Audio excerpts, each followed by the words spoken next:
Nós viemos, todos nós, a não ser aqueles que são batizados em nossa igreja, acabamos sendo submetidos a algum tipo de liderança anterior, de outros pastores, alguns submetidos à liderança de pais, de mães, de tutores, de responsáveis, e aqueles que foram submetidos a lideranças na sua própria empresa, ou que a gente experimenta através dos governos, das prefeituras, dos governos estaduais, do governo do nosso país. Uma liderança, ela é formada, a gente aprende sobre a liderança nata, o líder nato e o líder de fato. Existem líderes que são colocados como líderes e que não conseguem exercer liderança.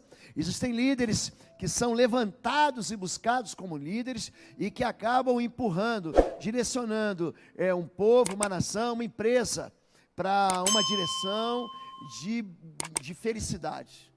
A Bíblia conta a história de líderes extraordinários como Davi, que ele é abortado nos seus sonhos, expulso da mesa do rei.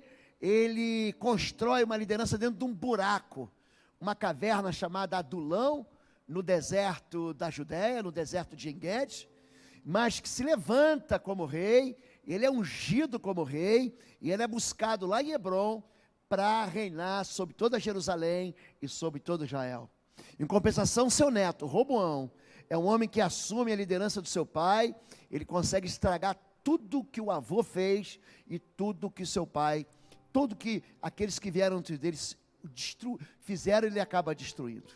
E eu encontrei em Juízes capítulo 1, uma passagem que vai nortear aqui a reflexão de hoje de manhã, e eu acho que vai produzir em mim, e já produziu em mim, na verdade, mas vai produzir em você, uma direção correta quando o assunto é liderança, e como essa liderança pode ser o dínamo, pode ser a força, pode ser o poder para você conduzir aqueles que são seus discípulos e aqueles que aprendem com você. Diz assim, um exemplo prometido em Mateus 23, 1-3. Então, falou Jesus às multidões e aos seus discípulos: na cadeira de Moisés se assentaram os escribas e os fariseus. Fazei e guardai, pois, tudo quanto eles vos disserem, porém não imiteis nas vossas obras, porque dizem e não fazem. Ele está falando, em outras palavras, aquilo que mamãe e papai falaram para a gente, né? Quando a gente se refere aos maus exemplos, é gente que por fora é bela viola, mas por dentro é pão bolorento.